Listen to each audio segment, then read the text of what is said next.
This video sponsor by பைமோட்.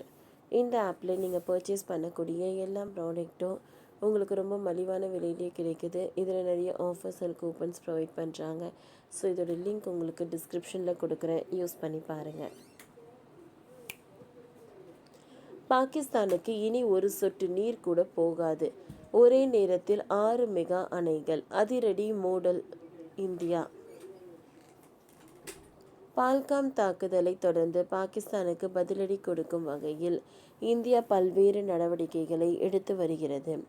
ஏற்கனவே இதன் ஒரு பகுதியாக சிந்து நதிநீர் ஒப்பந்தத்தை இந்தியா நிறுத்தி வைத்திருக்கிறது. இதற்கிடையே கையோடு 6 முக்கியமான கட்டுமானத்தையும் இந்தியா தொடங்கியுள்ளது. பாகிஸ்தானுக்கு செல்லும் சிந்து நதி நீரை தடுத்து நிறுத்த இந்த மெகா திட்டங்கள் உதவும். பால்காம் கடந்த மாதம் நடந்த தீவிரவாத தாக்குதல் நாட்டையே உலுக்கி போட்டது. இந்த தாக்குதலை நடத்திய தீவிரவாதிகளுக்கு பாகிஸ்தான் உதவி இருக்கும் என்று சந்தேகப்படுகிறது. இதன் காரணமாக பாகிஸ்தான் மீது இந்தியா பல்வேறு நடவடிக்கைகளை எடுத்து வருகிறது. பாகிஸ்தானியர்களின் விசா ரத்து, பாகிஸ்தான் விமானங்கள் வான்வெளியை பயன்படுத்த தடை என பல்வேறு நடவடிக்கைகள் எடுக்கப்பட்டன. இருப்பினும் சிந்து நதி நீர் ஒப்பந்தத்தை நிறுத்துவதாக இந்தியா அறிவித்த போது பலருக்கு ஒரு கேள்வி எழுந்தது. அதாவது 1960ஆம் ஆண்டு முதல் அமலில் இருக்கும் சிந்து நதி நீர் ஒப்பந்தத்தால் இந்தியாவில் அங்கு பெரிய அளவில் எந்த ஒரு அணை அல்லது நீர்த்தேக்கங்கள் திட்டங்களையும் கட்ட அனுமதி இல்லாமல் இருந்தது. இதனால் சிந்து நதிநீர் ஒப்பந்தத்தை ரத்து செய்தால் மட்டுமே நீரை தடுத்து நிறுத்த முடியுமா என பலரும் கேள்வி எழுப்பினர். இது தொடர்பாக கேள்வி எதிர்க்கட்சி கூட்டத்தில் எழுப்பப்பட்ட நிலையில் அப்பொழுது மத்திய அரசு முக்கியமான ஒரு விளக்கத்தை அறிவித்திருந்தது. அதாவது சிந்து நதிநீர் ஒப்பந்தத்தை நிறுத்தி வைக்க அறிவிப்புகள் என்பது உடனடியாக எடுக்கப்படும் விளைவுகள் பற்றியது இல்லை என்றும் அது ஓர் எச்சரிக்கை என்றும் கூறியிருந்தது. மேலும் எதிர்கால திட்டத்திற்கு நடவடிக்கை என்றும் கூறியிருந்தது. 6 மேஜர் திட்டங்கள். அதற்கேற்ப சிந்து நதிநீர் விவகாரத்தில் இந்தியா அடுத்தடுத்த நடவடிக்கைகளை எடுத்து வருகிறது. அதன்படி காஷ்மீரில் உள்ள 2 நீர்மின் திட்டங்களில் நீர்த்தேக்க சேமிப்பு திறனை அதிகரிக்க மத்திய அரசு தொடங்கியுள்ளது.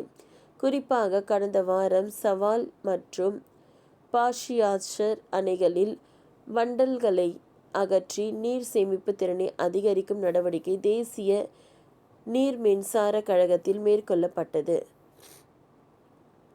மேலும் அங்கு மொத்தம் 6 புனல் மின் நிலைய திட்டங்களின் கட்டுமானம் தடைப்பட்டு இருந்த நிலையில் அதையும் துரிதப்படுத்தும் நடவடிக்கைகளில் இந்தியா இறங்கியுள்ளது.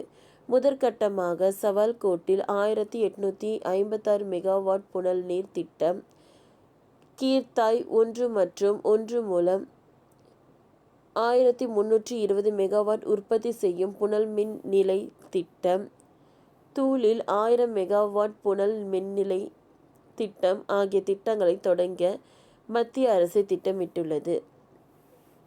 இந்த அனைத்து புனல் மின் நிலைய திட்டங்களும் முடிந்தால் காஷ்மீரில் 10,000 மெகாவாட் மின்சாரத்தை உற்பத்தி செய்ய முடியும்.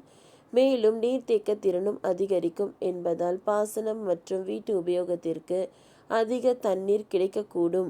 வரும் காலங்களில் இதுபோல கூடுதல் திட்டங்களை இந்தியா ஆரம்பிக்கும். இப்பொழுது சிந்து நதியை நாம் முழுமையாக பயன்படுத்தும் சூழல் உருவாகும். முன்பு சிந்து நீர் ஒப்பந்தம் அமலில் இருந்தவரை அந்த பகுதியில் இந்தியா ஏதாவது கட்டுமானத்தை மேற்கொள்ள வேண்டும் என்றால் 6 மாதங்களுக்கு முன்பே பாகிஸ்தானிடம் தெரிவிக்க வேண்டும். அப்பொழுது பாகிஸ்தான் தொடர்ச்சியாக பல்வேறு சிக்கல்களை தொடர்ந்து ஏற்படுத்தி வந்தது. ஆனால் இப்பொழுது சிந்து நதிநீர் ஒப்பந்தம் நிறுத்தி வைக்கப்பட்டுள்ள நிலையில் இந்தியா கட்டுமானங்களை துரிதமாக மேற்கொள்ள முடியும். ஓகே ஃப்ரெண்ட்ஸ், இந்த வீடியோ உங்களுக்கு யூஸ்ஃபுல்லாக இருந்ததுன்னா லைக் பண்ணுங்கள், ஷேர் பண்ணுங்கள், சப்ஸ்கிரைப் பண்ணுங்கள். தேங்க்யூ.